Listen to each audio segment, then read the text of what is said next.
pokok dina ajaran Islam teu kurang teleuwih ya nikah teh ibadah.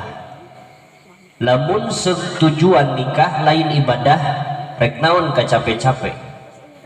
Kapan lain unggul harta jeung tanaga, bahkan pikiran ge dikerahkeun pikeun ngawujudkeun ieu pertikahan. Malah kawasna wae ieu nikah teh ibadah pangeunah-ngeunahna.